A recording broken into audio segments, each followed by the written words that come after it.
Procrastination is one of the most misunderstood behaviors of modern life. Most people believe it's a problem of laziness, lack of discipline, or poor time management. But procrastination has very little to do with productivity. It has everything to do with psychology. You don't procrastinate because you don't want to do things. You procrastinate because something inside you is avoiding how those things make you feel. And the more important something is, the more likely you are to delay it. Not because you don't care, but because you care too much. The laziness myth. Society treats procrastination as a moral failure, as if people delay tasks because they lack character. But psychologically, procrastination is an emotional regulation problem. It's not about time, it's about discomfort. Your brain is constantly scanning for emotional threats, and certain tasks trigger invisible reactions: fear of failure, fear of judgment, fear of wasting time, fear of not being good enough. So instead of facing those emotions, the brain chooses relief. It chooses distraction. Why your brain avoids what matters. The brain prefers short-term emotional comfort over long-term progress. This is not weakness, it's biology. Dopamine is released when you scroll, check messages, watch videos, or switch tasks. These activities feel safe. They don't challenge your identity. They don't threaten your self-image. But meaningful tasks do. Studying, starting a project, making a decision, having a difficult conversation. All of these create uncertainty, and uncertainty feels dangerous to the brain. So the brain delays, not because it's lazy, but because it's protecting you from emotional discomfort. Procrastination as self-protection. Every time you procrastinate, your brain is saying, "Not now." This feels risky. Risky emotionally, not logically. Because meaningful work exposes you. It forces you to confront your limits, your doubts, your competence, your potential. Distraction keeps your self-image intact. Progress puts it at risk. So the brain chooses safety. The laziness myth. Society treats procrastination as a moral failure, as if people delay tasks because they lack character. But psychologically, procrastination is an emotional regulation problem. It's not about time, it's about discomfort.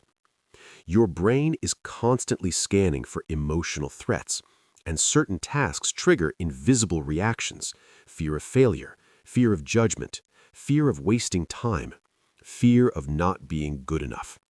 So instead of facing those emotions, the brain chooses relief. It chooses distraction. Why your brain avoids what matters. The brain prefers short-term emotional comfort over long-term progress. This is not weakness, it's biology. Dopamine is released when you scroll, check messages, watch videos, or switch tasks. These activities feel safe. They don't challenge your identity. They don't threaten your self-image. But meaningful tasks do. Studying, starting a project, making a decision, having a difficult conversation. All of these create uncertainty, and uncertainty feels dangerous to the brain. So the brain delays, not because it's lazy, but because it's protecting you from emotional discomfort. Procrastination as self-protection. Every time you procrastinate, your brain is saying, "Not now." This feels risky. Risky emotionally, not logically. Because meaningful work exposes you. It forces you to confront your limits, your doubts, your competence, your potential. Distraction keeps your self-image intact. Progress puts it at risk. So the brain chooses safety. The motivation trap. Most advice about procrastination focuses on motivation, but motivation is unreliable. It's an emotional state. It comes and goes. Waiting to feel motivated is one of the most sophisticated forms of procrastination, because it creates the illusion of intention without action. I will start when I feel ready. I just need to get into the right mood. I'm not inspired today. But psychologically, motivation comes after action, not before. The brain generates motivation when it sees progress, not when it thinks about it. The invisible loop. Procrastination creates a loop. Task to discomfort, to avoidance, to relief, to guilt, to more discomfort, to more avoidance. The longer you delay, the heavier the task feels. Not because it became harder, but because the emotional weight increased. And soon the task itself becomes associated with anxiety. So you don't avoid the work, you avoid the feeling. Procrastination and identity. One of the deepest layers of procrastination is identity. You delay tasks that threaten who you think you are. If you start and fail, what does that say about you? If you try and succeed, what new expectations will appear? If you change, what happens to the version of you that feels familiar? So sometimes procrastination is not resistance to work, it's resistance to becoming someone new. Fake productivity. Modern life created sophisticated ways to procrastinate while feeling productive. Organizing, planning, researching, watching tutorials, consuming content about success. These activities feel like progress, but they avoid exposure. They keep you in preparation mode. Preparation feels safe. Execution feels vulnerable. So people prepare forever. How procrastination destroys your finances. Financially, procrastination is lethal. Not because people don't work, but because they delay decisions, learning new skills, starting investments, creating systems, building leverage, leaving comfort zones. They postpone growth until later, and later becomes never. Procrastination doesn't make you poor in a day, it makes you stagnant for decades. How to actually stop procrastinating. Stopping procrastination is not about forcing discipline, it's about changing how your brain experiences tasks. The key is not making tasks easier, it's making them emotionally safer, lowering the psychological cost of starting.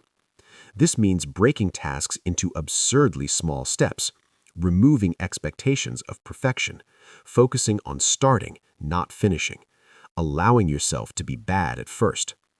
The brain doesn't fear effort, it fears identity threat, so you make the task feel harmless. The power of starting badly. One of the most powerful anti-procrastination tools is permission to be terrible. Not good, not impressive, not optimized, just started. Because starting badly is emotionally safer than trying to start perfectly. Perfection creates pressure, pressure creates avoidance. Progress requires imperfection. The final truth. Procrastination is not a time problem. It's a fear problem. Fear of failing, fear of succeeding, fear of wasting time, fear of becoming someone else. You don't stop procrastinating by becoming stronger. You stop procrastinating by becoming kinder to your own mind, by making growth feel safe again. If this video described you, even uncomfortably well, that's not a coincidence. Procrastination is not a personality flaw, it's a pattern, and patterns can be changed. But only if you stop waiting for the perfect moment. So here's a simple challenge. Not motivational, not dramatic, just real.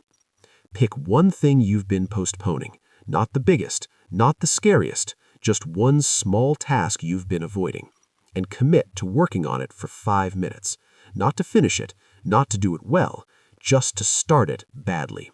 5 minutes. No expectations, no pressure, no performance. Because the hardest part of any meaningful change is not doing the work, it's allowing yourself to begin. This channel exists to help you understand why your mind works the way it does, not to push you, but to make change feel psychologically possible.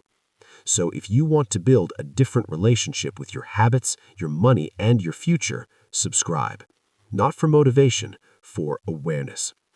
And if this video reminded you of someone who keeps saying, "I'll start tomorrow," Share it to them. Sometimes the biggest shift in someone's life starts with a single uncomfortable realization. Progress doesn't start with discipline. It starts with permission.